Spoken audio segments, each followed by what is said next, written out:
Bismillahirrahmanirrahim. Innal hamdalillah nahmaduhu wa nasta'inuhu wa nastaghfiruh wa na'udzu billahi min shururi anfusina wa min sayyiati a'malina may yahdihillahu fala mudhillalah wa may yudhlilhu fala hadiyalah. Asyhadu an la ilaha illallah wahdahu la syarikalah wa asyhadu anna sayyidana Muhammadan abduhu wa rasuluhu la nabiyya ba'dahu. Allahumma shalli ala sayyidina Muhammad wa ala alihi sayyidina Muhammad amma ba'd. Baik, kita akan sedikit dulu lanjutkan tentang babul yakin wat tawakkul sebelum kita nanti masuk ke kitab ada Abus Sulukil Murid ya. Baik, eh, terkait dengan tawakal kita kepada Allah itu banyak sekali hal-hal yang bisa membuat tawakal kita itu berkurang, menurun, atau bahkan bisa sampai ke tingkat hilang sama sekali. Dan ini fatal. Ya, kalau sampai tingkatnya hilang sama sekali, itu bisa membuat kita sebenarnya masuk ke dalam kategori, mohon maaf, banget kafir. Sampai kafir. Kalau tawakal kita total hilang. Kapan tawakal kita total hilang? Ketika kita meyakini bahwa sebab adalah hal utama yang membuat segala sesuatu itu terjadi. Ya, makanya dalam ilmu tauhid ini dibahas secara rinci dalam pembahasan wahdaniyah. Nah, itu kita kan belajar wujud, tidak bako gitu kan. Sampai di bab wahdaniyah, ini pembahasannya detail. Karena bisa merusak tawakal, bahkan bisa terjerumus kepada kekafiran. Khususnya di wahdaniyatul af'al. Ya, yaitu Allah berkesendirian dalam mengadakan tindakan yang ada pada alam semesta. Walaupun di sana Allah menaruh hukum kausalitas, hukum sebab akibat. Ingat, hukum sebab akibat hanya bisa memperbesar probabilitas, bukan memastikan. Nah, kalau sampai titik kita meyakini ini, iktikad, bahwa yang kita lakukan itulah yang memastikan kita mendapatkan sesuatu, nah, maka di sini akan kita jatuh kepada kekafiran kalau dalam akidah. Jelas ya? Nah, ini bahaya. Jadi yang dilarang oleh Allah bukan tentang aktivitasnya, bukan. Bukan tentang amalnya, bukan. Bukan tentang kerjanya, bukan tentang ke dokternya, gitu ya. Bukan tentang kita itu masak, bukan tentang kita belajar, bukan. Itu semua dianjurkan. Tapi yang berbahaya adalah itikat, keyakinan bahwa semua hal yang kita lakukan itulah yang memastikan kita mendapatkan atau tidak mendapatkan sesuatu. Kata Allah bahkan dalam Al-Quran, Wallahu yakhluqu ma yasha wa ma ta'malun. Ya, Allah lah yang menciptakan segala sesuatu dan apa-apa yang mereka lakukan. Ya, Allah yang menciptakan semuanya. Apa yang mereka hasilkan, Allah yang menciptakan. Dalam akidah dibahas bahkan seperti ini. Kalau kita lapar ngapain? Makan. Habis makan kenyang nggak? Berarti yang bikin kenyang apa? Nah, kalau kita berkeyakinan, beriktikat bahwa makanlah yang bikin kenyang, itikat nih ya, bukan tentang makannya nih, tentang keyakinannya nih. Maka itu kita dalam akidah itu bisa masuk kategori kafir. Berkeyakinan makan yang bikin kenyang. Fatal nggak? Fatal banget dalam wahdaniyah. Makanya belajar akidah itu penting tuh. Karena bukan tentang aktivitasnya, aktivitas biasa. Jadi sama-sama orang sama-sama makan bareng nih. Yang satu bisa masuk kategori kafir, yang satu masuk kategori tauhidnya kuat. Yang beda kenapa? Ketika jelas nggak sampai sini? Ke dokter misalnya. Kalau kita sakit kemana? Ke dokter. Lalu habis dari dokter kita sembuh kan? Nah, yang menyembuhkan siapa? Nah, ya. Jadi ada namanya kasbul abdi dalam akidah, yaitu tindakan manusia lalu berkesesuaian dengan takdir yang Allah turunkan sehingga terjadilah sesuatu. Nah, tugas manusia adalah memperbesar probabilitasnya, bukan meyakini tindakannya pasti terjadi. Paham nggak sampai sini? Ini yang membedakan. Makan pasti kenyang? Enggak. Kalau makan pasti kenyang, iya. Kalau yang menyebabkan kenyang adalah makan, yang menyebabkan rasa kenyang adalah makan, maka seharusnya tidak ada perbedaan porsi. antara setiap orang, nggak ada. Ya, harusnya dengan porsi yang sama, kalau Mbak Yuli kenyang, ya Bapak Zemi juga kenyang. Oh, enggak. Kalau si makanan memang punya daya mengenyangkan sedari awal, paham nggak? Faktanya beda nggak? Beda. Jadi yang bikin kenyang apa? Allah Subhanahu wa Ta'ala. Tapi Allah ya menaruh suatu hukum namanya hukum kausalitas pada alam semesta sehingga kita bisa mempelajari polanya. Nah, yang merusak tawakal adalah ketika keyakinan itu lebih cenderung total kepada eh, tindakan yang menyebabkan sesuatu. Ini yang disebut dengan tadbir ala sabili jazmi, yaitu planning, rencana yang kita memastikan rencana itu pasti terjadi. Dan ini perdebatan panjang bahkan antara guru murid, Pak Yuli, Mas Zaimi. Guru murid siapa? Imam Syafi'i dengan Imam Malik. Imam Syafi'i dengan Imam Malik, dua mazhab yang berbeda. Karena Imam Syafi'i bersekukuh, ya, al ilmu bita'alum. Ilmu itu dengan belajar, ya. Rezeki itu dengan dicari. Benar nggak? Ya benar. Ya, kenapa Imam Syafi'i begini? Bukan Imam Syafi'i tidak meyakini Allah memberi rezeki, bukan. Agar menghindari satu sifat, satu karakter jiwa manusia, yaitu menyalahkan pihak lain atas kegagalannya. Gitu nggak manusia sifatnya?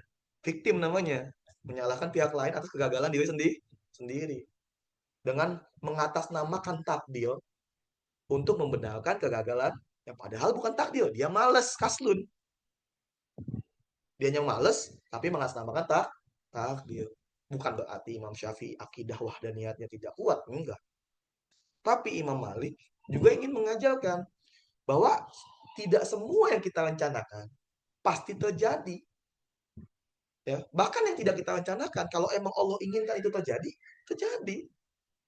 Ya, akhirnya Imam Syafi'i ya keluar rumah berusaha mengambil makanan, mengambil buah. Beliau mengambil buah, berikhtiar mengambil buah, ingin membuktikan bahwa ikhtiarlah yang membuat kita mendapatkan rezeki, gitu nggak? Akhirnya datang bawa buah itu ke Imam Malik.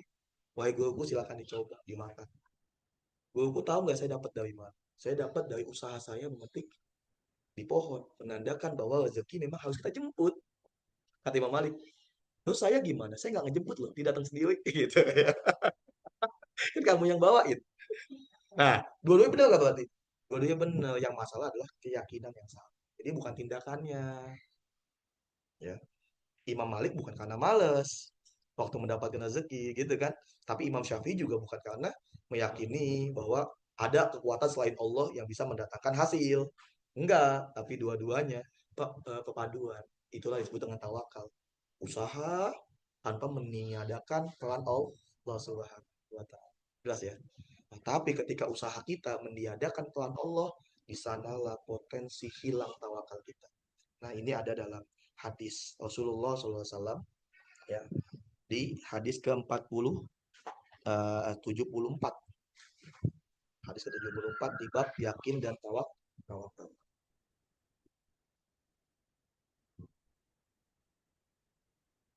Ya, awal yang pertama ada bab yakin tawakal setelah ayat, iya ya. Pertama, hadis pertama di bab yakin dan tawakal atau hadis ke-74 dari semua bab ya. An Ibni Abbas radhiyallahu anhuma. Dari Ibnu Abbas radhiyallahu anhuma. Loh, kenapa anhuma, Mbak? Kenapa enggak anhu? Bukannya biasa kita sebutnya anhu ya. Kenapa anhuma? Ayo, ayo. Kenapa anhuma? Bang Fatia.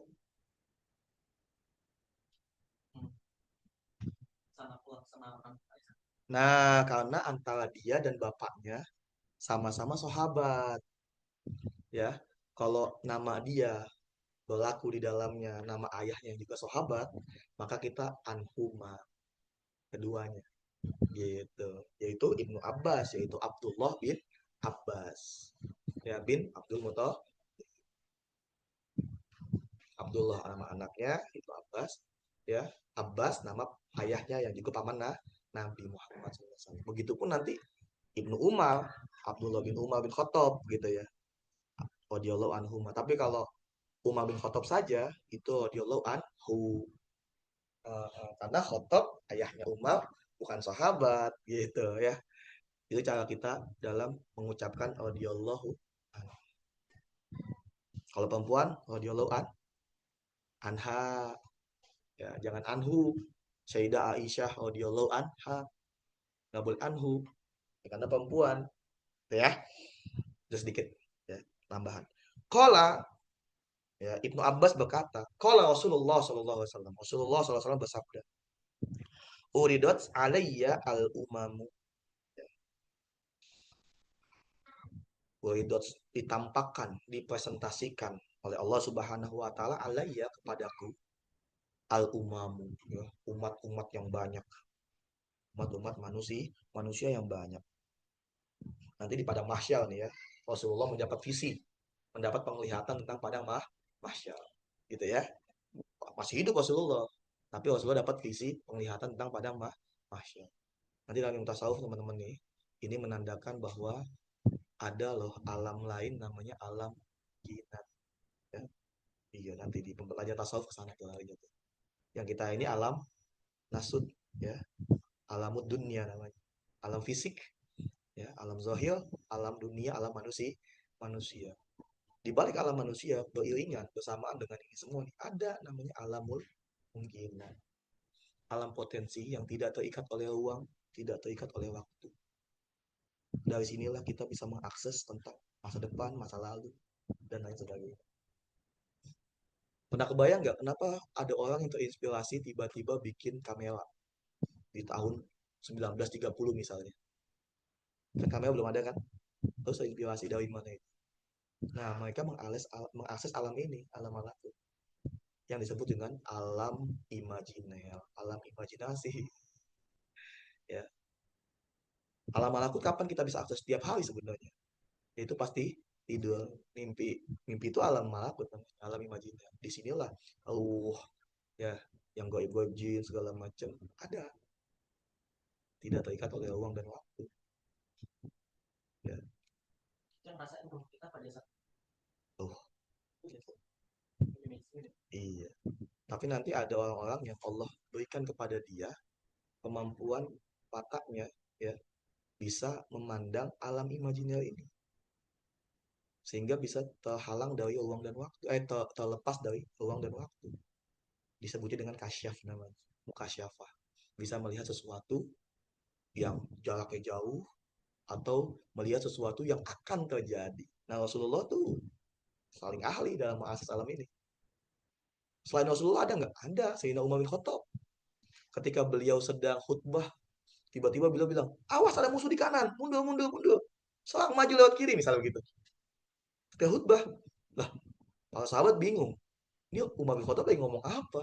Ternyata waktu beliau lagi khutbah, ditampakkan oleh Allah seperti ada TV gitu, melihat sahabat-sahabat lain yang sedang perang, yang sedang dia utus untuk perang, sedang menghadapi musuh, dan beliau memberikan arahan. Di sana para sahabat mendengar suara Umar bin Khattab memberikan arahan. Nah, gitu ya. Allah alam. Ya.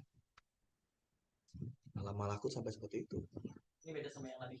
Beda, beda, beda. Nabi Khidir laduni. Ya. Ya, alam malakut adalah alam imajiner. Nah, ini semakin lembut hati kita, semakin sering kita mudah untuk menangkap alam ini. Makanya alam ini biasanya bisa ditangkap walaupun oleh non-muslim sekalipun. Dalam bentuk misalnya karya sastra, seni, lagu, dan lain sebagainya. Itu bentuk tangkapan tuh. Ya. Visioner banget lah biasanya. Ilmuwan-ilmuwan begini awalnya. Emang awal dari observasi apa? Inspirasi kan? Awal observasi adalah inspirasi. Inspirasi itu didapat dari alam ini, alam malakut, alam imajiner. Paham kita di sini ya?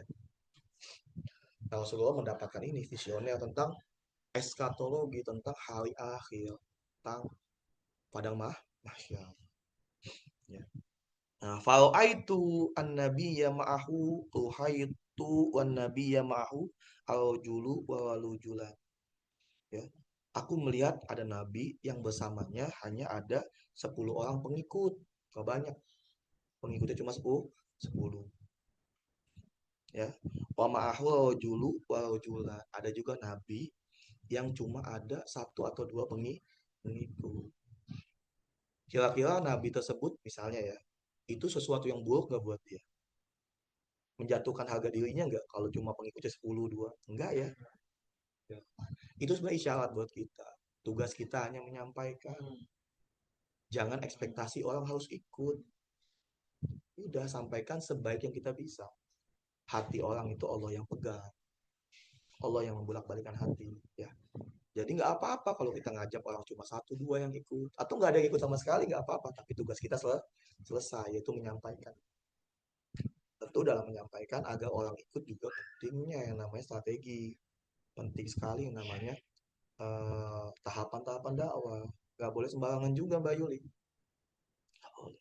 Rasulullah SAW ketika pertama kali dapat wahyu, apa yang beliau lakukan?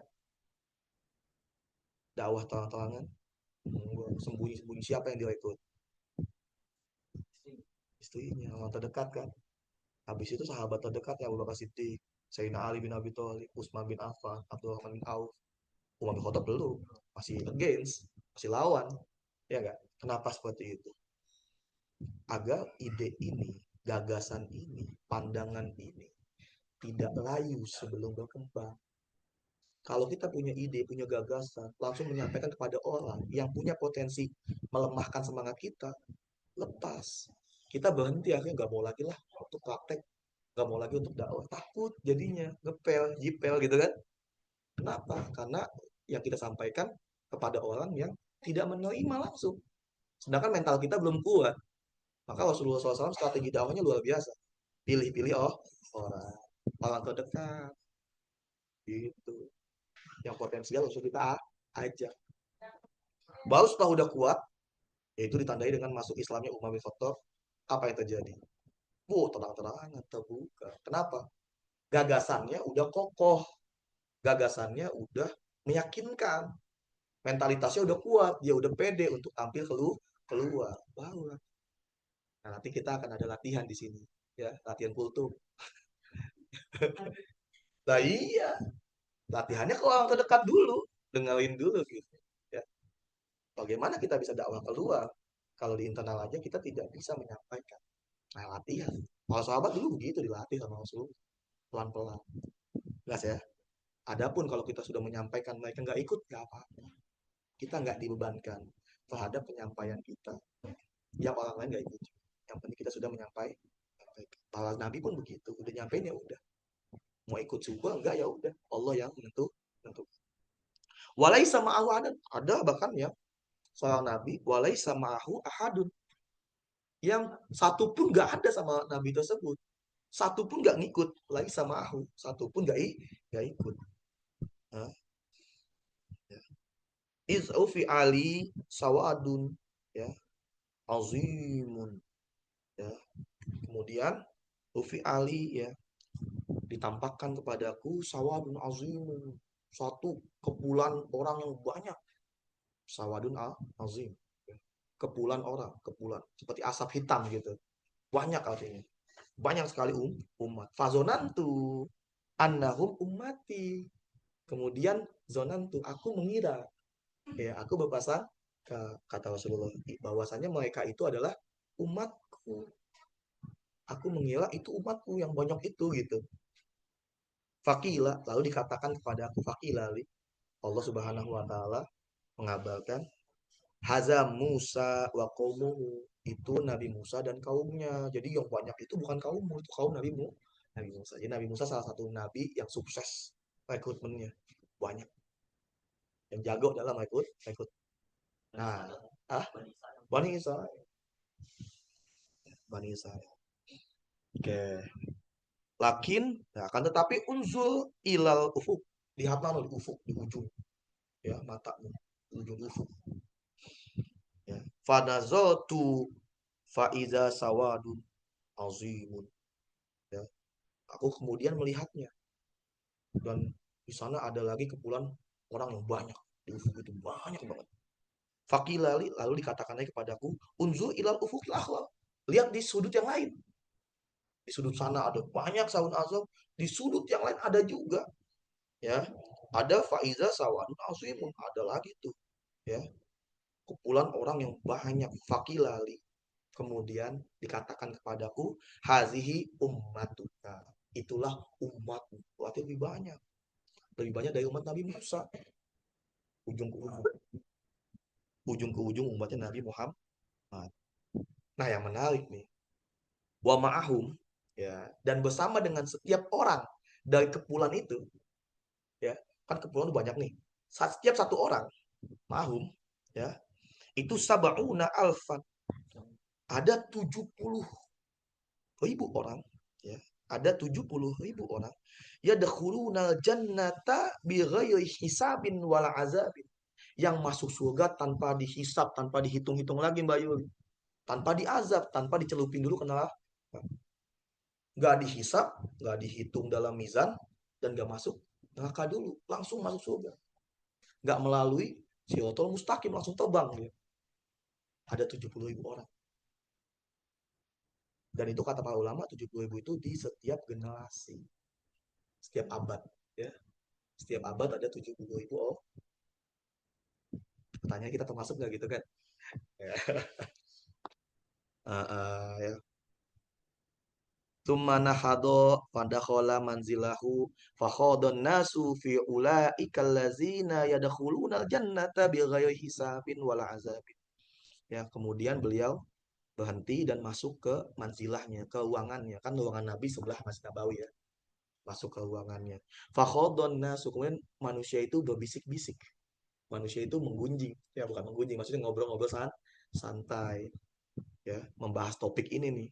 Tentang apa? Fi ulaika, tentang ulaika mereka allazina yadkhulul jannah. Tentang siapa sih orang-orang yang masuk surga bigoyo hisab, yang masuk surga tanpa hisab, wala azab, dan tanpa diazab. Siapa itu mereka? Ya. Faqala ba'duhum, sebagian sahabat kemudian berkata, fala'allahum allazi sahibu Rasulullah. Ya, Rasulullah. Oh, mereka itu adalah sahabat-sahabat Nabi Muhammad Shallallahu Alaihi Wasallam. Para sahabat 70.000 termasuk para sahabat. Waqala ba'duhum, berkata lagi sebagian, fala'allahum allazina wulidu fil islami falam yusriku billahi syai'a. Ya.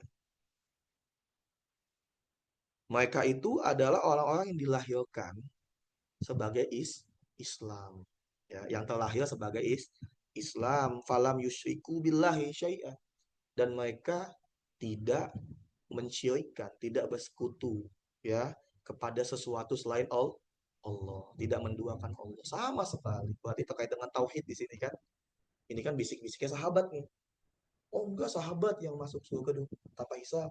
Oh enggak, orang-orang yang terlahir Islam dan tidak mensekutukan Allah sama sekali. Gitu ya.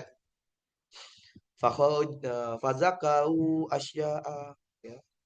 Fakharaja alaihim Rasulullah. Kemudian Rasulullah SAW mendengarin mereka itu dan keluar dari manzilahnya, ya. Keluar dari manzilahnya, fakharaja alaihi, untuk menemui para sahabatnya tadi. Faqala, beliau berkata, malazi takhuduna fihi, apa sih yang lagi kalian perbincangkan gitu, ya. Ngomongin apa sih kalian gitu ya kalau bahasa kitanya nih. Mbak Yuli ngomongin apa sih sama Mas Zemi? Serius banget perasaan gitu ya. Fa'akhbahu. Kemudian para sahabat tadi memberitahu Rasulullah, ya Rasulullah, kami sedang ngomongin ini, 70.000 orang yang masuk surga tanpa hisab itu siapa ya? Gitu. Ya. Kata Rasulullah, faqala, Rasul berkata, humul lazina la yaquna wa la yastaquna wa la yatatayyaruna wa ala rabbihim yatawakkalu. Mereka adalah orang-orang yang la yaquna, tidak pernah meruqyah. Ahlu. Ya, wala yastaquna, tidak pernah minta diruqyah, ya. Wala yatatayyaruna, tidak pernah tatoyur, mengundi nasib dengan sesuatu yang nggak ada hukum kausalitasnya. Contoh ya, cicak jatuh, aduh bakal sial nih, udahlah nggak jadi keluar rumah, tatoyo namanya. Oke, pernah nggak kita begitu? Aduh, ada gelas pecah nih, perasaan nggak enak gitu kan? Akhirnya apa? Nggak keluar rumah. Tatoyo itu namanya. Mengundi nasib dengan sesuatu yang nggak ada kaitannya sama sekali dengan tindakan itu. Kalau ada kaitannya, itu namanya bukan tatoyul. Itu namanya adalah prediksi. Contoh, kayaknya bakal hujan nih. Kelihatan dari mana awannya mulai gelap. Itu bukan tatoyul, ya. Itu prediksi, beda. Ini sesuatu yang nggak ada hubungannya. Ya iya, toke, toke, gitu kan? Apa? Ah, sama, ya sama. Heeh. Tahu ya, tahu. Bang ada yang datang gitu. Tatoyo itu ya. Nah, hati-hati ya. Wa ala rabbihim yatawakkalun, dan kepada Tuhannya mereka bertawakal. Makhluk. Ayatnya bilang, hadisnya bilang tidak pernah meruqyah dan tidak pernah minta diruqi. Gimana nih?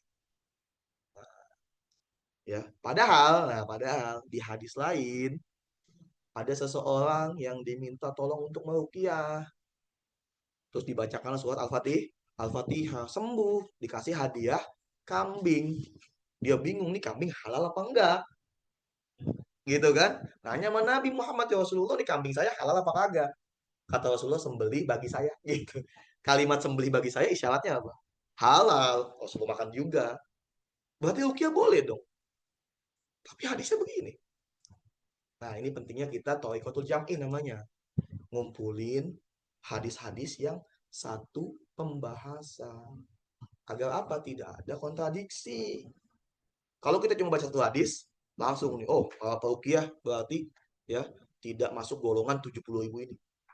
Langsung begitu kan kita, gitu kan. Oh, yang pernah diruqyah nih, yang pernah kesurupan misalnya, nggak masuk golongan ini. Gitu nggak? Waduh, berat sekali kalau pandangannya seperti itu. Ternyata kita lihat di sini dalam satu pentengan, layakuna walayat yastakuna walayatatoyauna. Ada tatoyur. Nah, ada tatoyur. Artinya ruqyah di sini ada dua kemungkinan, teman-teman ya. Satu adalah ruqyah syirkiyah, yaitu ruqyah syirik yang tidak menggunakan bacaan-bacaan lafaz-lafaz dari Allah Subhanahu wa taala, dari Rasulullah. Nggak pakai ayat Quran, nggak pakai doa-doa dari Quran, nggak pakai hadis. Ya, ruqyahnya dengan cara-cara yang aneh-aneh. Tiba-tiba gini, apa itu? Apa itu? Ya, dia baca apa kita nggak tahu, ya dia megang apa kita nggak tahu, ya pegang nggak pakai sarung tangan pada perempuan misalnya, ya dan lain sebagainya. Yang seperti ini jelas, ya kita nggak tahu dia landasannya kemana. Namanya ruqyah sih, oke, nggak tahu dia memintanya kepada siapa waktu meruqyah itu. Paham ya? Ini nggak boleh, jelas. Karena ruqyah sendiri, ya apa ya aku, itu adalah artinya adalah doa atau jampi. Jadi arti ruqyah sendiri adalah menjampi atau mendoa, berdoa gitu ya. Doa bisa ada yang doa syar'i, ada doa syirik kan gitu. Mintanya ke siapa? Gitu. Paham ya sampai sini ya? Nah, kalau kayak gini, ini jelas nggak masuk kategori. Kenapa yang rusak tawakal? Yang rusak tawakal karena dia bersandar bukan kepada Allah. Doanya jelas bukan ke Allah. Lafaznya bukan ke Allah dan lain sebagainya. Paham nggak sampai sini? Makanya kalimat ujungnya wa ala rabbihim yatawakkalun. Yang selamat adalah orang yang tawakal. Yang minta ruqyah tadi atau yang mau ruqyah, dia rusak tawakalnya kalau ruqyahnya ruqyah syirik. Jelas nggak sampai sini? Bedain ya. Makanya kita harus kumpulin banyak hadis tuh tentang ruqyah. Apa? Kalau tatonya ada juga yang misalkan Allah. Nggak ada. Nggak, kalau misalkan kan kalau misalnya awan masih hujan gitu. Jadi dasarnya adalah oh Allah ngirim hujan yang tidak melihat awan. Sama kalau misalkan lihat kubu-kubu dalam ke rumah Allah ngirim tamu nih. Pasti tandanya itu sebenarnya. Baik. Baik. Boleh kita menjadikan sebuah tanda itu sebagai alamat atau isyarat ketika dia punya terkaitan satu dengan yang lain, ada kausalitas namanya, itu patokannya ya. Yang mana yang diperbolehkan, mana yang tidak adalah ketika ada kausalitas, ada keterkaitan secara langsung ataupun secara isyarat gitu. Contohnya tadi awan mendung tanda hujan, ya kan? Kemudian misalnya DBD diprediksi akan muncul, akan banyak karena kelembapan mulai tinggi. Kelembapan tinggi tandanya nyamuk akan mulai berkembang biak dengan banyak. Atau tanda, oh karena banyak cicak, wajar kalau salah satu penghuni rumahnya kena DBD. Karena cicak sebagai tanda banyaknya nyamuk. Paham nggak sampai sini? Itu adalah keterkaitan yang secara langsung memang terjadi.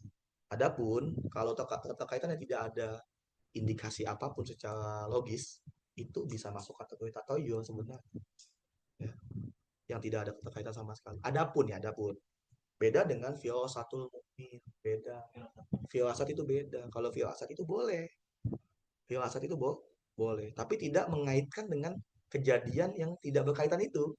Misalnya kita punya firasat gak enak nih, aduh ada apa nih?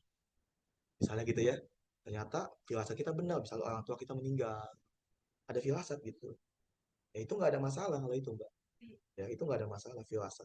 Selama tidak kita kait-kaitkan. Ingat ya, firasat itu isyarat dari Allah langsung. Jangan dikaitkan dengan hal-hal yang nggak ada hubungannya. Pecahnya gelas lah, apalah dan lain sebagainya. Paham nggak sampai sini? Pecah gelas ya pecah aja, tapi firasat itu ada, nggak ada masalah. Tapi kalau kita bilang, ih pecahnya gelas nih, tanda orang tua meninggal, nggak boleh. Ih gigi copot nih, ada yang mau meninggal misalnya gitu kan. Juga nggak boleh. Nanti kita akan membuat hal-hal yang aneh-aneh. Gigi copot bawah, lempar ke atas, gitu kan. Gitu nggak? Gigi copot atas, pendam ke bawah. Hubungannya apa? Paham nggak sampai sini? Nah, kalau ada itikat bahwa itu untuk menghindarkan bala segala macam, itu namanya tatoyul. Nggak ada hubungannya. Tapi kalau kita muncul firasat nggak enak, lalu kita berdoa sama Allah, ya Allah, selamatkan aku dari keburukan. Bismillahirrahmanirrahim. Wala fis sama wa huwa samiul alim. Itu adalah bagian dari tawakal.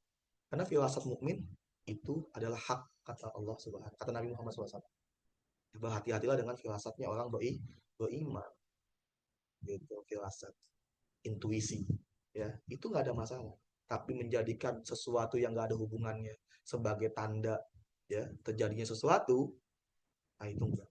Itu tatoyuan namanya.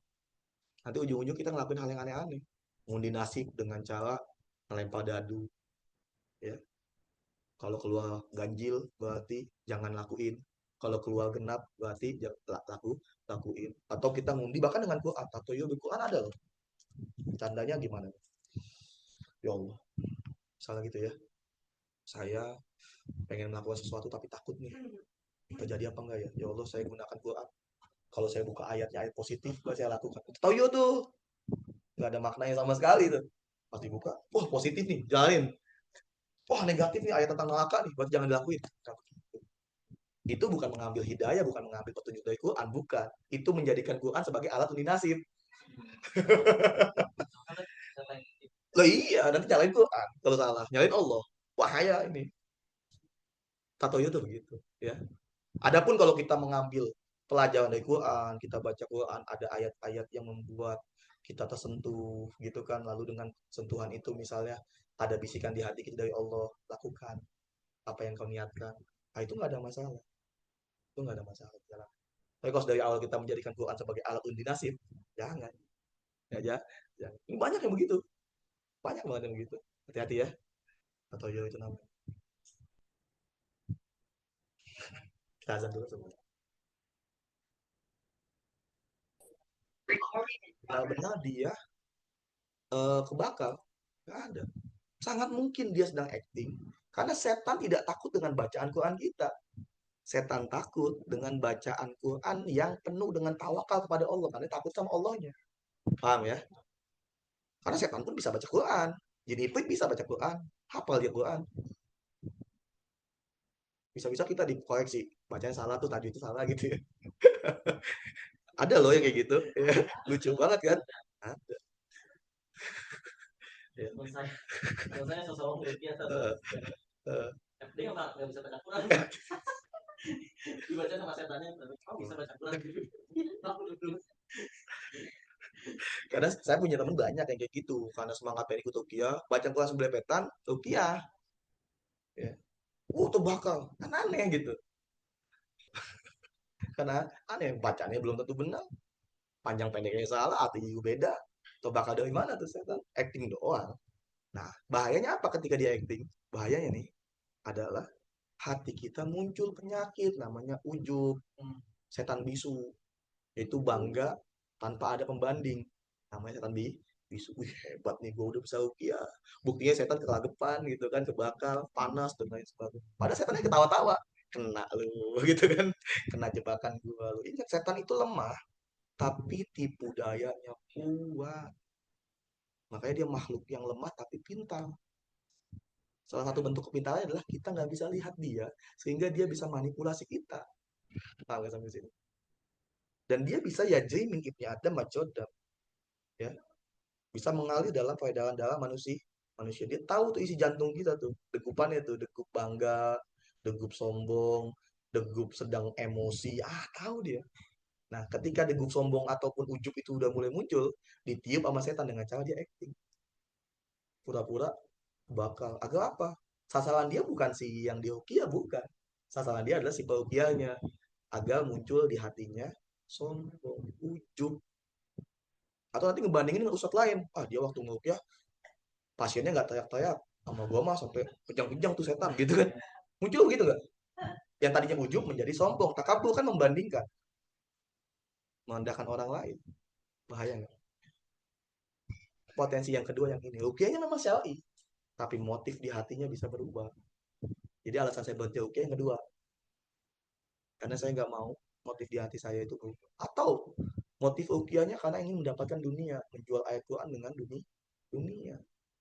Berhenti kerja buat buka praktek rukiah seolah-olah nih, ya ini ladang duit saya. Kalau kayak gitu artinya menjadikan ayat Quran dijual dengan harga murah. Ya, rukiah tadinya awalnya adalah membantu, tujuannya yaitu ketika orang dalam kondisi terdesak butuh bantuan secara spiritual gitu ya, dibacakan segala macam, menjadi alat untuk mendapatkan uang dengan dalih pengobatan alternatif. Sejak kapan Quran jadi alternatif? Harusnya dibangun Quran itu adalah pengobatan utama, dan kita bisa mengobati diri kita kapanpun dengan membaca Al-Quran.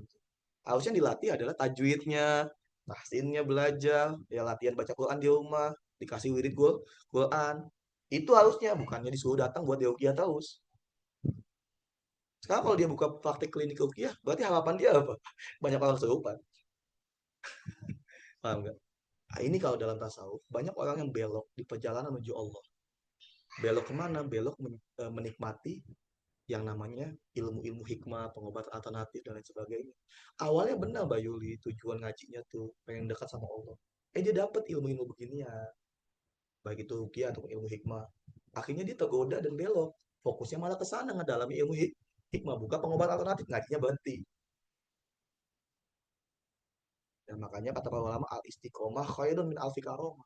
Istiqomah lebih mulia dibandingkan karomah-karomah kayak gitu, karena mematikan sebenarnya karomah begitu. Bisa jadi anugerah dari Allah, bisa juga ujian yang menjauhkan kita dari jalan menuju Allah sebenarnya. Paham ya?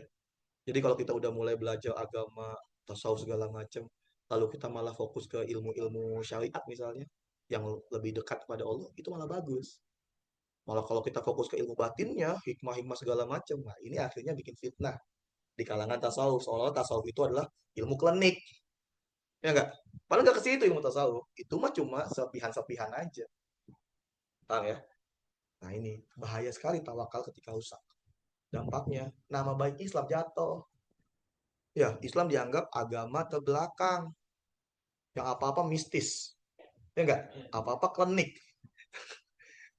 Paham ya? Padahal ruqyah kalau dibahas secara psikologi, itu bagus. Karena baca Quran menenangkan hati. Hati yang tenang membuat jantung berpacu lebih stabil. Jantung yang stabil menghindari hipertensi, menghindari stroke, dan lain sebagainya. Paham ya? Kalau dibawa ke situ ilmiah, tapi kalau dibawa ke ruqyah menghilangkan jin segala macam, bla bla bla, akhirnya menjadi klinik terus. Islam akhirnya dianggap sebagai agama terbelakang. Nggak tertarik lagi orang belajar. Paham ya? Nah, itu pentingnya kita memahami tawakal.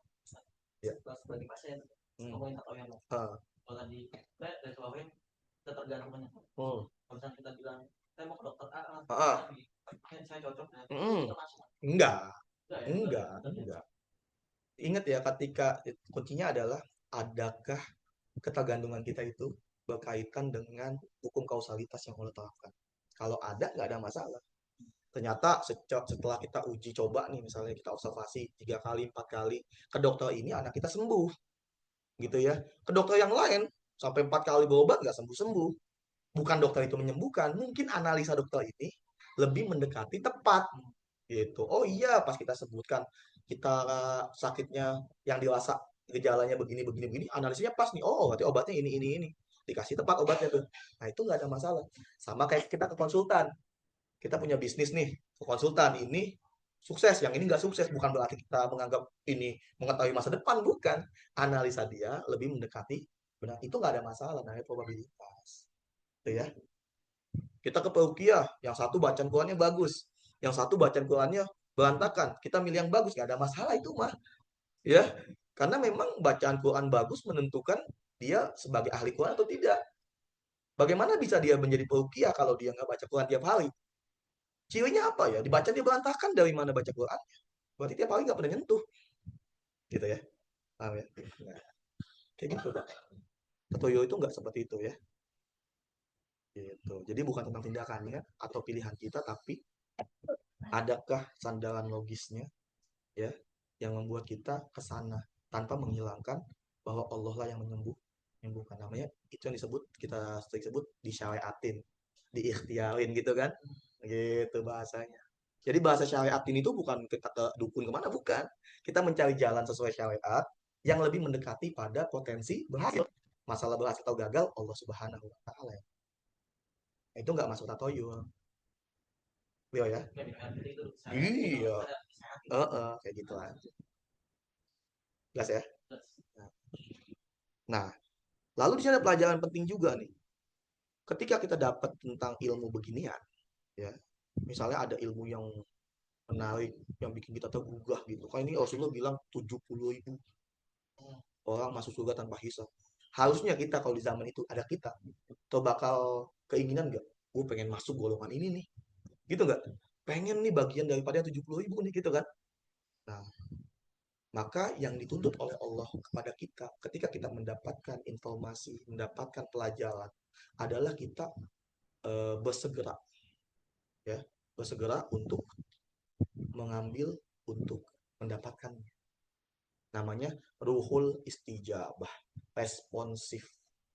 Ya, spirit responsif, ingin ambil bagian dari hal itu. Nah, Fakoma Ukasyah bin Muhsin. Kemudian ketika mendengar itu, seorang sahabat namanya Ukasyah bin Muhsin, bangun dia dari duduknya. Bangun. Lalu Pakola, beliau berkata, Udu'ullaha an yaj'alani minhu. Ya Rasulullah, doakan saya, mintakan kepada Allah agar jadikan saya golongan yang itu, 70.000 itu. Artinya dia respon cepat kan, ingin mendapatkannya gitu kan. Ya, Fakola, Rasulullah bersabda, anta minhum. Ya, langsung tuh. Kamu bagian dari 70.000 itu. Dapat jaminan dari Nabi. Enak gak? Enak. Kalau responsif tuh enak. Pernah ngelihat ada stand up komediannya, siapa yang mau sosok ibu gitu, ada angkat tangan, ada yang dapat nggak ada, yang dapat yang maju. Nah, itu namanya responsif, langsung ke depan untuk malah mengambil. Paham ya? Kesempatan seperti itu, ini Ukasya mengajarkan kita ambil kesempatannya. Paham ya? Ambil, langsung minta doa, antamin summa koma julun akhir. Setelah itu udah bangun lagi, orang lain, sahabat yang lain bangun, dia berkata fakola udu'ullaha an yaj'alani minhum. Ya Rasulullah, doakan saya juga dong, biar saya masuk golongan yang 70.000. Faqala Rasulullah bersabda, sabakoka biha Ukasya. Ukasya telah mendahuluimu untuk minta doa ini. Menunjukkan kesempatan tidak datang dua kali. Jadi kalau kita sudah mendapatkan peluang untuk menjadi bagian, ya, segera langsung ambil. Ada peluang untuk ngaji misalnya, segera ikutin. Ada peluang untuk belajar, segera ambil. Karena kesempatan bisa jadi sudah ada depan kita, Allah sudah sediakan, tapi kita nggak responsif. Dalam hal apapun, dalam sholat, dalam hal baca Quran. Kalau Allah kasih kesempatan, respon. Ya, namanya ruhul istijabah. Respon ya, spirit untuk merespon. Gocep, gerak cepet. Gitu ya. Dan Ukasya ketika gocep dapat apa yang Rasulullah SAW kasih. Itu doa untuk bagian daripada yang masuk surga tanpa hisab. Salah satu orang yang udah di surga nih, yang udah dipastikan masuk surga adalah Ukasya. Enak ya? Gitu, respon. Nah, kita kan gak dapat doa nih. Cara responnya gimana?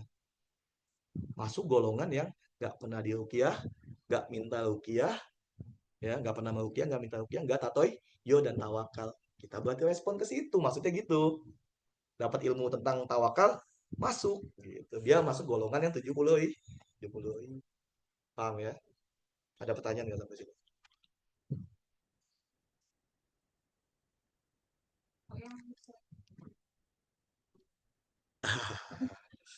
Nggak apa-apa ya. Jalan surga tuh banyak. Ya, perempuan apalagi paling banyak. Perempuan mah nggak perlu masuk yang ini, Mbak. Mama Zeni. Gampang. Taat sama suami. Ketika suaminya nggak menyimpang, ya ingat nggak menyimpang. Kalau menyimpang tinggalin. Ya jangan taat untuk sesuatu yang menyimpang, nggak boleh. Ya. Tapi kalau nggak menyimpang, ya nasihatnya tepat, perintahnya itu baik misalnya. Di rumah ya, jangan kemana-mana. Tunggu saya pulang. Nggak apa-apa, ikutin. Gitu ya. Kalau pengen keluar, izin. Izin. Terus sholat 5 waktu. Ya. Kemudian juga puasa Ramadan, zakat fitrah. Udah lakuin 4 itu, dijamin surga lewat pintu manapun. Habis dia sholat, habis dia puasa, habis dia zakat, dia cuma tidur aja di rumah misalnya nggak ngapa-ngapain nunggu suami pulang, dijamin surga Bang Zain. Kurang apa? Ya, dijamin surga lewat pintu mana manapun. Tapi kan surga bertingkat. Kita kan pengen surganya dekat sama Nabi Muhammad SAW. Ya, nah semua itu cuma pintu masuk doang, kuncinya doang. Adapun rumahnya seperti apa, tingkatannya di mana, kafling yang mana, itu tergantung ilmu dan amal. Gitu. Jadi ilmu dan amalah yang membuat kita berada di surga yang tingkatan tertentu. Kayak gitu. Jadi surga itu bertingkat. Tapi di tingkat manapun kita akan menganggap inilah nikmat terbesar yang pernah saya rasakan dan tidak ada lagi nikmat yang lebih besar dari ini. Misalnya gitu ya. Misalnya surganya adalah tingkatannya yang banyak buah-buahan paling enak. Wah, dia luar biasa menikmati buah itu. Inilah puncak daripada kenikmatan. Paling di atas Mukarrabun bilang, nikmat paling enak itu ketemu Allah, itu nggak ada rasanya apa-apa. Cuman yang ini karena nggak ketemu Allah dia nggak tahu tuh Allah hijab. Nah, jadi salah satu pelajaran juga dari bertingkatnya surga Mbak Yuli adalah nikmat terbesar manusia adalah ketika mereka tidak tahu bahwa di atas dia ada nikmat yang lebih tinggi. Karena ketika dia tahu, yang muncul adalah rasa iri. Pernah dengar kalimat, ya kalau nikmat jangan lihat ke atas, lihat ke bawah. Kenapa? Biar nggak rusak hati kita, biar konah kita tetap terjaga. Paham ya? Jadi jangan ngebandingkan kita dengan yang atas. Nanti kita rusak. Padahal nikmat kita inilah nikmat yang lebih besar, yang orang lain pun pengenin gitu, Mas. Gitu ya, itu namanya agar kita konah. Jelas gak sampai sini? Jadi hikmahnya surga itu bertingkat begitu. Surga bertingkat. Ya, kayak gitu. Baik, ada pertanyaan lagi? Ya. Uh-uh. Iya. Uh-uh.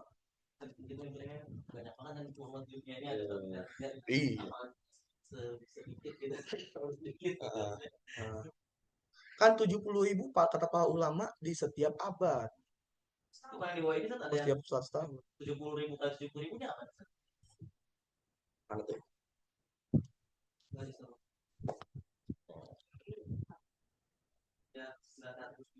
Hmm. Di mana tuh? Hadis 74 terus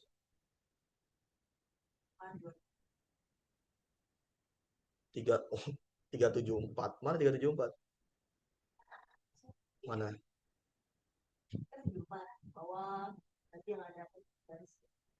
Itu mah nomor hadis, Mbak. Oh, coba. Oh, di saya nggak ada soalnya. Nggak ada. Oh, di salahnya ya. Hmm. Ya, memang ada yang menyebutkan bahwa setiap orang yang masuk ke tanpa hisab, dia punya hak untuk membawa 70.000 orang lainnya. Gitu. Itu para ulama mensyarahkannya. Iya. Ya, satu orang juga berhak bawa 70.000 orang lainnya. Keistimewaan orang yang tawakal gitu. Ya. Jadi kita punya anak dibawa semua, punya istri dibawa semua, punya teman semua diajak. Pernah dengar hadis yang satu buir menghadirkan berapa ribu gitu? Iya, itu hadis tentang amal. Pahalanya dilipat gandakan. Ada afun mudu afa kata Allah dalam Al-Quran. Dilipat gandakan. gitu. Jadi pentingnya kita berteman dengan orang baik adalah bisa jadi kita mendapatkan syafaat teman kita itu. Mungkin kita masuk neraka karena dosa-dosa kita, tapi teman kita yang bersama dengan kita baik sama kita gitu kan, ngaji bareng segala macam, masuk surga. Kita bisa diangkat oleh orang itu sebagai ini. Begitupun anak, anak dididik dengan baik, dia menjadi syafaat buat kita. Jadi yang menjadi syafaat itu nanti Rasulullah SAW, Al-Quran, ya menjadi teman kita nih, sahabat kita di lingkungan di hidup kita, istri, anak, orang tua, gitu ya. Anak kita biasanya yang bakal jadi syafaat. Apalagi kalau dia penghafal Quran dan lain sebagainya. Jadi, jelas ya.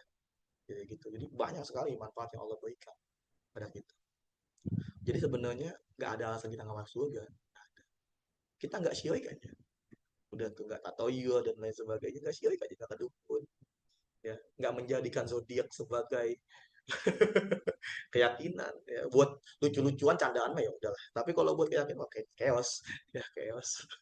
Salah tuh, waduh zodiak ini nih segala macam. Ini kita nggak, usaha kita nggak lancar nih, kenapa belum nanam pala kambing. Jadi kantor saya begitu, makanya banyak yang ngomongin Pak, ini gara-gara lu masuk nih jadi penjualan turun. Tahun 2022 penjualan itu 1.000 unit setahun Pak, 1.000 unit setahun. Pas saya masuk jadi 600 unit setahun. Ada yang bilang, kan saya di sana selain masuk gitu kan, pelan-pelan saya ajak teman-teman, saya ajak sholat, terus udah bikin pengajian di sana, ngaji kita bareng, ya kan. Katanya ini kayaknya bentok nih antara apa namanya tanaman itu dengan ngaji nih. Wallahu alam ya. Ya, tapi memang hak dan batil nggak bisa bersama, ya. Pasti akan ada tarik-tarikan gitu. Soalnya di ruangan saya itu depannya itu ruangan bos yang memang bosnya itu main gituan klinik, nanam ini gitu kan. Setiap ada proyek baru pasti nanam pala kambing, pasti itu. Motong ayam cemani, itu pasti ayam hitam, pasti itu. Di rumahnya ada kuburan 4 biji, nggak tahu kuburan siapa. Dalam rumah kuburan. Iya. Eh, enggak, Saipul Putra Sakti nama anaknya itu. Imanan. Iya itu holdingnya, di PT itunya. Makanya, bahkan di ruangan itu banyak yang udah ngelihat, penampakan ini, penampakan itu. Ada orang lewat, tiba-tiba ada yang mukanya rata. Pas saya di situ, sampai malam saya biasa aja. Gak ada apa-apa gitu. Ya. Karena memang tawakal itu membuat setan lemah. Jadi setan yang nampakin dia itu setan magang tuh. Setan yang nggak bisa ngegoda. Ya cuma kerjaannya nakut-nakutin doang. Setan magang itu. Setan belum lulus. Kuliahnya belum selesai. Setan yang kuliah selesai itu setan yang bisa misahin laki bini. Tuh setan yang lagi bahaya tuh. Ya. Setan yang membuat kita dengan ilmu merasa sudah sombong. Merasa sudah lebih hebat dari orang lain. Itu setan lebih hebat tuh. Yang tadi Pak Ugia ditipu sama setan tuh. Adapun kalau setan-setan yang nampak dia itu mah setan magang kalau kata gue saya mah. Ya. Nakutinnya juga orang yang imannya lembek. Buktinya kan masih ketakutan gitu kan dengan begitu. Nah, semakin kita berani, semakin setan kan apa sebenarnya. Coba deh tes. Ada anak kecil tuh yang di YouTube tuh. Ini banget kan, berani banget gitu kan. Dia ke kuburan segala macem. Muncul nggak setannya? Enggak, karena semakin kita berani, setan nggak ada. Pak. Nah, nanti kita terkait dengan pembahasan kita berikutnya nih, yaitu soal tahajud. Kita yang menghalangi kita tahajud, bangun tidur takut ke WC buat wudhu. Gitu nggak? Ya, tawakalnya bermasalah tuh. Ya, bermasalah. Ya, ada pertanyaan lagi sebelum kita masuk ke tahajud sedikit.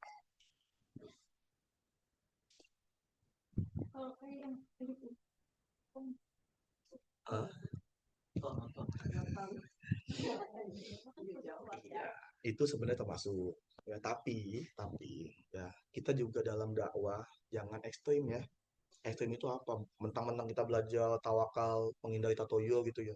Kita langsung babi buta menyalahkan orang tua kita, ya, menyalahkan dan lain sebagainya. Ingat, kalau kita nggak bisa ubah masa lalu, ya perbaiki masa depan. Ya kita nggak bisa mempengaruhi orang tua kita. Itu udah budaya mereka. Ya udah biarin aja. Ya kita doakan mereka Allah ampuni, ya, dan juga kita jadikan diri kita nanti menjadi syafaat mereka, insya Allah ya. Tapi kita bisa perbaiki anak kita, cucu kita untuk mulai mengikis ya iktikat keyakinan-keyakinan seperti itu gitu ya, tentang weton, tentang hal yang baik dan lain sebagainya. Hal semua baik di hadapan Allah kecuali hal yang Allah haramkan. Kan begitu. Diharamkan pun haram untuk perang, ya, haram untuk perang. Ya, bulan-bulan haram tuh ada, ya, bulan-bulan haram. Tapi bukan terkait dengan sial, bukan terkait dengan buruk dan lain sebagainya. Itu semua permainan tatoyo ya setan itu. Hati-hati. Tapi kita nggak bisa mengubah langsung budaya itu. Para ulama kita Wali Songo itu ngubah Indonesia pelan-pelan. Ya, budaya tetap ada, tapi nama-namanya berubah. Ya enggak? Gitu kan? Perhatikan deh. Begitulah hebatnya ulama-ulama kita. Tetap ada tahlilan, misalnya ada kenduri gitu kan. Tapi isinya beda. Kendurinya mah tetap ada, tapi isi bacaannya beda. Doakan dan segala macam. Wayang, tetap ada wayang, tapi diganti menjadi wayang kulit misalnya. Ya, karena wayang kulit itu lebih aman secara fikih dibandingkan dengan wayang apa tuh yang golek ya. Kalau wayang golek itu lebih debatable dalam fikih karena berbentuk tiga dimensi gitu. Kalau wayang kulit ya dalam fikih lebih dibolehkan karena dua dimensi ya begitu. Itu pun dari sisi itu ceritanya pun diganti dari cerita pewayangan itu Ramayana misalnya cerita Ramayana dari India gitu kan dan lain sebagainya diganti menjadi cerita-cerita kisah para wali, kisah wali songo segala macam. Tapi tetap karena budaya saat itu sangat mencintai klinik, ya enggak? Maka ceritanya tetap ada bumbu-bumbu klinik tapi dinuansai dengan namanya karoma ya. Itu sebenarnya.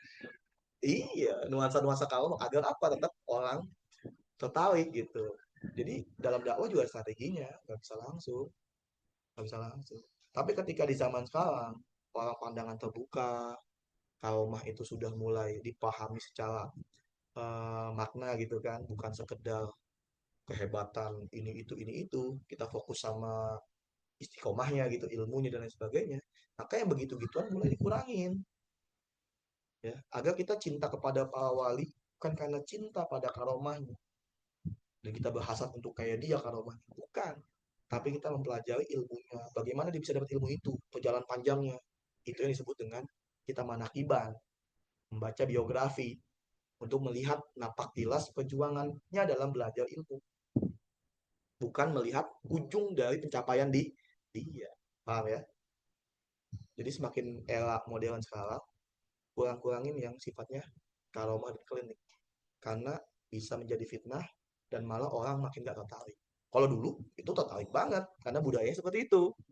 Jadi para wali itu paham banget kapan harus ngomongin tentang bab yang karomah, kapan yang ilmiah karena orangnya yang dihadapi memang kayak gitu. Kalau Bapak Fatia misalnya mau dakwah di kampung, tetap pakai bumbu-bumbu karomah Bapak Fatia pakai.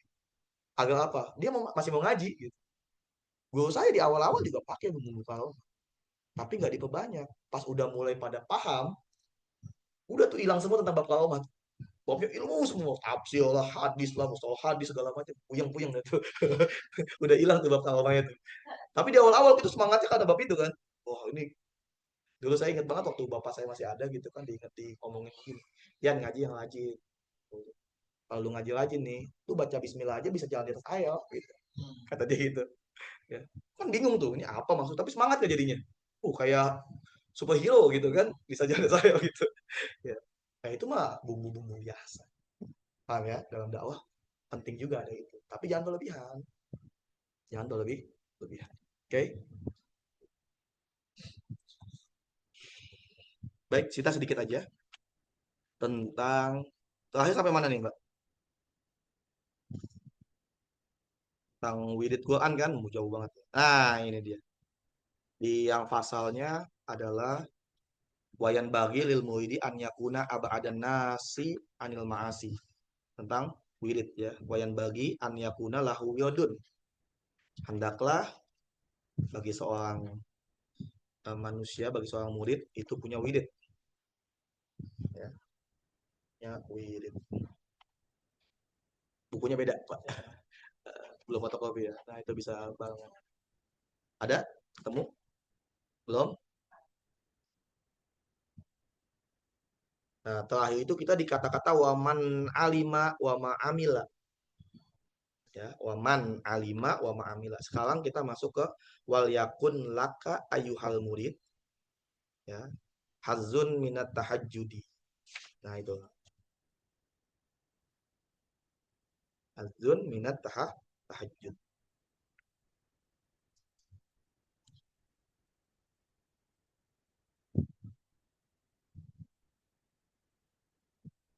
Kamu nggak? Coba sini. Nah, buat dicariin juga. Set, di baliknya. Oh, enggak, masih di sini.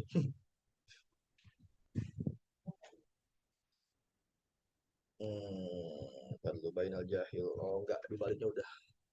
Walaupun wala. Nah, ini wal yakun. Lihat di laka di baliknya. Baris ketiga. Wal yakun laka ayuhal muridu, ya. Ketemu? Halaman 12, ya.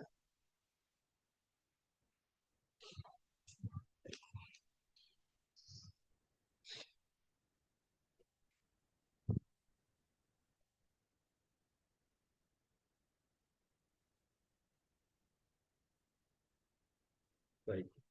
Bismillahirrahmanirrahim. Setelah kita mengalami wirid Quran, ya, jadi sudah pada wirid Quran nih, baca Quran selama berapa, 3 bulan kita ya. Ini sesuai penelitian. Ya, penelitian itu dalam Atomic Habit yang membentuk kepribadian kita adalah ketika kita mampu melakukan sesuatu kegiatan secara rutin selama 60 hari. Atau biar gampang kita genapin 3 bulan. Yaitu 20 hari pertama atau sebulan pertama adalah fase di mana kita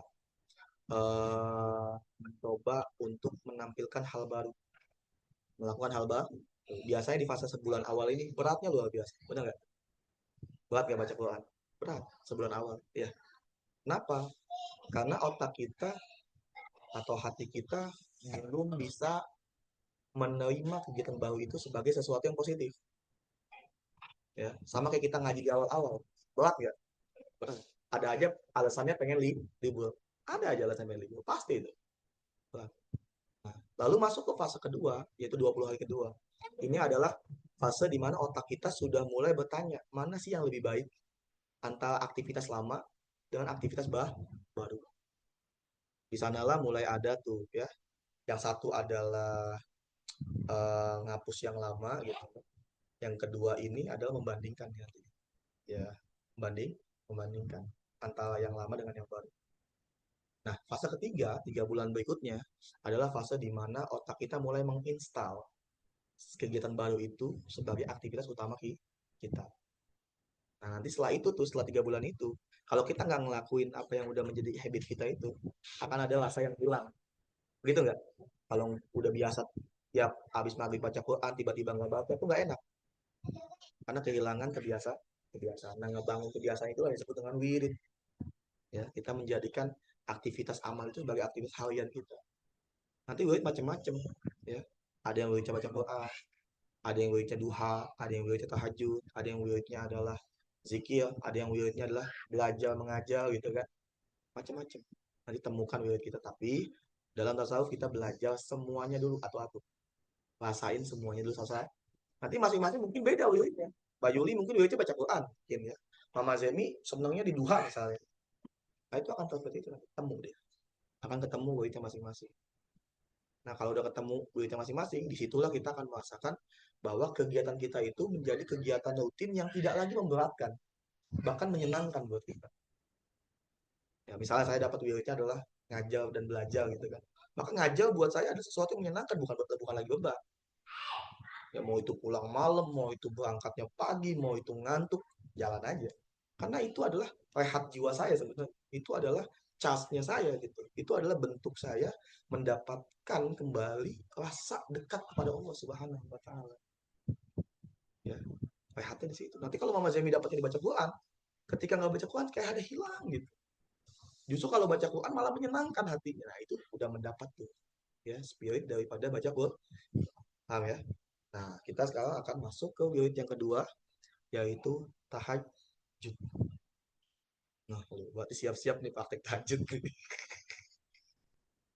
ya, praktek tahajud. Sebelumnya kemarin gimana spirit Qurannya, Mama Zemi? Bolong-bolong nggak? Bolong-bolong. Tapi udah mulai ini nggak? Konsisten. Konsisten bolongnya gitu. Mbak Yuli gimana? Ah, selebihnya lancar. Ah, ya Alhamdulillah. Baik. Nah, kita akan lanjutkan ya. Jadi gini, pada dasarnya jiwa manusia itu butuh fase di mana dia sendiri. Itu butuh fase sendiri. Agar apa? Agar di balik keheningan itu dia bisa mendengarkan dengan jelas sesuatu yang terpendam dalam hatinya. Ya, karena di hati kita itu disebut dengan mahalul nazar, tempat Allah Subhanahu wa taala memandang kita. Maka di hati kita itulah Allah menjadikan wadah gitu ya, agar kita lebih kenal sama Allah. Tapi selama itu tertutup, Mbak Yuli, dengan kebisingan yang ada. Bising lingkungan, bising dari permintaan anak istri gitu ya, bising dari permintaan bos, bising dari omongan tetangga, bising sekali hidup kita. Sehingga bisikan hati kita yang sebenarnya udah teriak dari lama, yang udah teriak dari lama, itu masih terhalang oleh tembok-tembok bising itu ya. Jadi kalau ada suara yang mengganggu, suara utamanya kan nggak kedengeran tuh, benar nggak? Butuh waktu sepi. Padahal ya hati kita itu sering banget berbisik tentang kebaikan kepada kita, tapi terhalang ya. Maka butuh disebut dengan waktu hening ya, waktu hening. Tapi dalam tingkat tertentu nanti kalau kita udah belajar lebih dalam gitu, ada yang disebut dengan kainun bahinun. Kita memang di ruang, di lingkungan yang ramai, tapi hati kita tetap hening. Berat gak? Berat kan? Nah, latihan heningnya ada pada malam hari. Jadi malam itu adalah awal yang menentukan kita untuk mendapatkan power, semangat, ya, kebaikan di pagi hari. Itu dimulai dari malam. Maka barang siapa menghidupkan malam harinya, dia akan mendapatkan pagi yang baik. Dimulai dari malam. Nah, di waktu hening itulah ada yang namanya tahajud. Banyak sekali hal spesial di waktu tahajud itu. Salah satunya adalah Allah Subhanahu wa taala menurunkan makfirahnya, ampunan di waktu tahajud. Disebut dengan waktu sahur ya. Waktu sahur, waktu sahur. Makanya perbanyak istighfar di sana. Jadi waktu terbaik untuk kita tafakur, kita nanti akan belajar tafakur kan. Tafakur untuk kontemplasi itu adalah waktu hening di malam hari.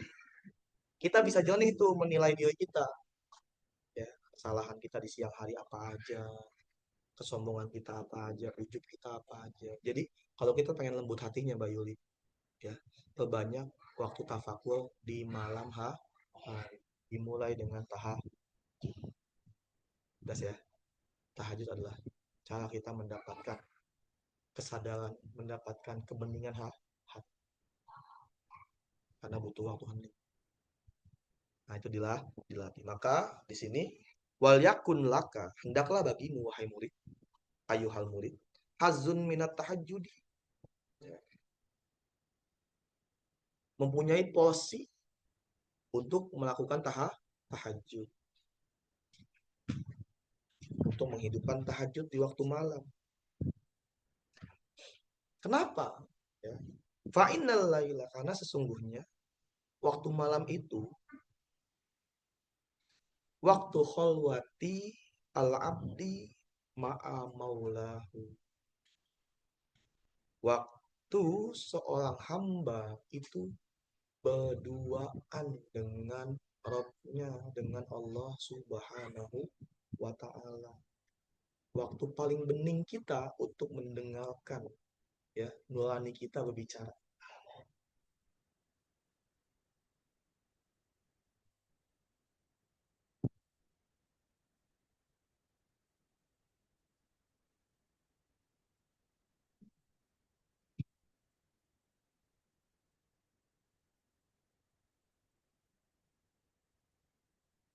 Waktu paling baik untuk kita mendapatkan fatwa-fatwa dari hati kita ya Bapak Fatia ya. Maka Rasulullah pernah menyampaikan kalau kita punya pertanyaan atas segala sesuatu gitu ya. Kata Rasulullah apa? Iftati qalbak. Minta fatwa kepada hatimu. Hati yang apa? Hati yang tidak dipengaruhi oleh motif apapun.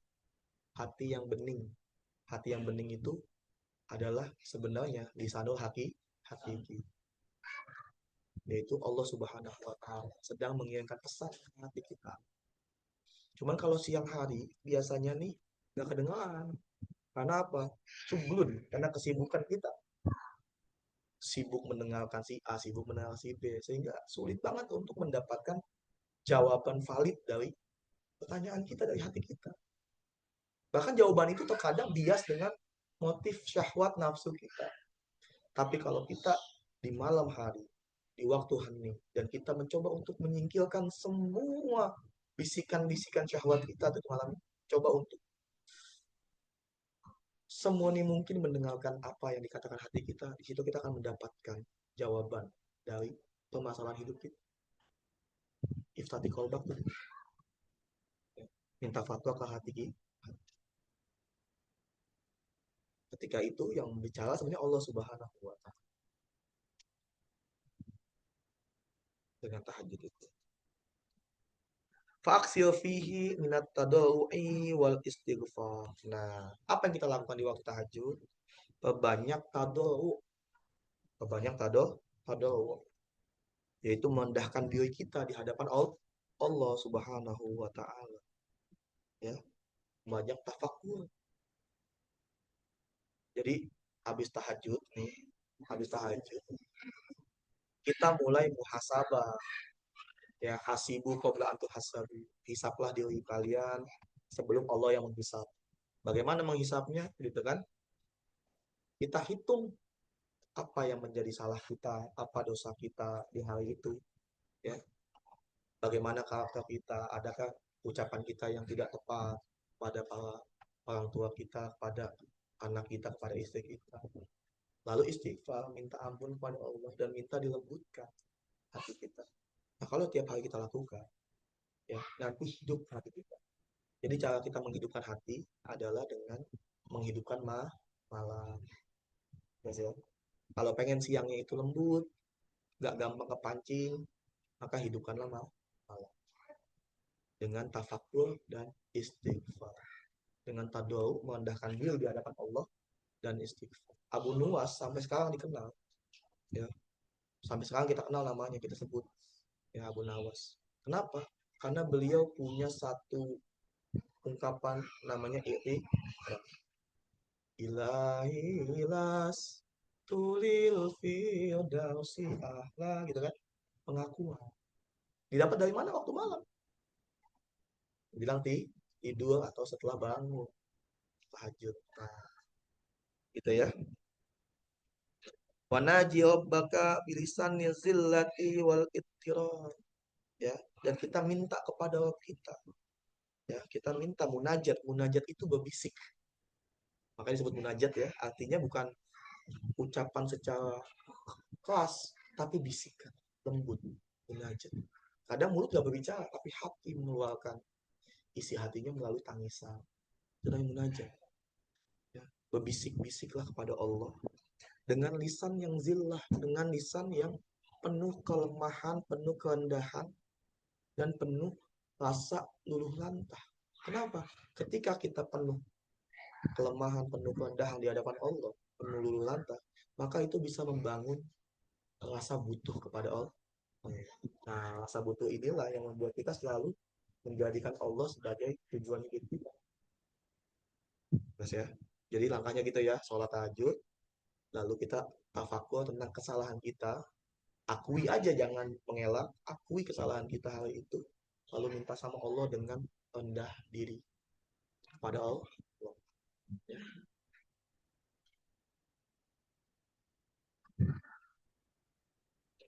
An qalbin muttahaqqiqin bi nihayatil ajzi wa ghayatil intisar. Ya, minta kepada Allah, munajat itu dengan hati yang ajzi, penuh dengan kelemahan dan juga penuh dengan rasa butuh. Patah, inkisar itu patah kasroh ya, patah, luluh lantah, merasa tidak bisa apa-apa tanpamu ya Allah. Itu yang dihadirkan. Ya. Wahzal antada'a qiyamal laili falayati alaika waktu sahri illa wa anta mustaikizun zakirun lillahi subhanahu wa ta'ala. Ya, ingatlah ya, wahzal antada'a qiyamal lail. Ya, janganlah kita mengerjakan sholat falayati alaika waktu sahur. Ya. Tapi tidak menghidupkan waktu sahur. Ya. Hidupkanlah waktu sahur dengan zakirunillah, dengan zikir kepada Allah subhanahu wa ta'ala, dengan berbanyak zikir. Ya, hadirkan waktu sahur dengan berbanyak zikir.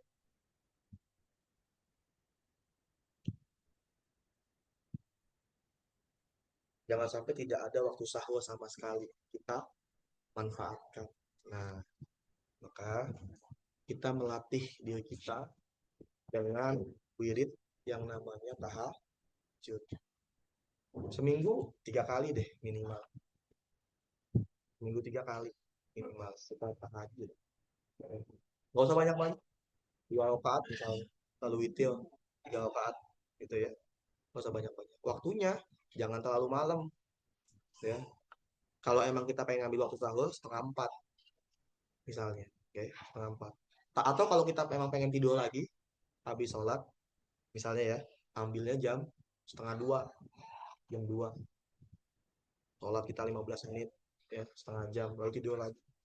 Silakan. Tapi yang paling bagus setengah 4, karena bertepatan dengan waktu sah. Di situ kita tujuannya tahajud bukan untuk gaya-gayaan ibadah, bukan, tapi untuk melembutkan hati. Nah, hati yang lembut ini nanti memudahkan kita di siang hari untuk peka terhadap pesan-pesan Allah di takdir harian kita, Mama Zeni. Ya, entah, kita jangan heran kalau setelah tahajud banyak nih, kita akan mudah menangis di siang hari, akan mudah terasa penuh dengan karunia gitu ya. Terima kasih. Ada kayak gitu. Ya, ketika hatinya hidup di malam hari, jelas ya. Nah, itu kita latih, insya Allah, selama lagi-lagi 3 bulan. Ya, 3 bulan kita latih. Nanti akan ada materi-materi tambahan tentang tahajud. Ya, ini kan potongannya. Nanti kita akan tambahkan materi-materi tentang tahajud yang memperkuat semangat kita untuk tahajud, untuk kuat latihan kita wirid kita. Setelah itu kita lanjutkan lagi Riyadhus Shalihin. Oke, jelas ya. Ada lagi wirid yang lain, tenang aja, masih banyak. Ya, masih banyak. Ada pertanyaan? Nggak ada ya? Baik, kalau nggak ada pertanyaan, kita tutup. Astagfirullahaladzim, astagfirullahaladzim, astagfirullahaladzim. Alhamdulillahi rabbil alamin, hamdan syakirin, hamdan na'imin, hamdan yuafi ni'amah wa yukafi'u mazidah. Ya Rabbana lakal hamdu kama yanbaghi li jalali wajhikal karim wa azim sultanik. Allahumma la tada' lana zamban illa ghafarta wa la ta'iban illa qabilta wa la hamman illa farajta wa la ka'ban illa nafasta wa la hajata min hawaijid dunya hiyalaka ridha wa la nasolahun illa qadaita ya arhamar rahimin. Rabbana atina fid dunya hasanah wa fil akhirati hasanah wa qina azabannar. Bifadli subhana rabbika rabbil izzati amma yasifun wa salamun alal mursalin walhamdulillahi rabbil alamin. Kurang lebihnya mohon maaf. Billahi taufik wa hidayah. Wassalamualaikum warahmatullahi wabarakatuh.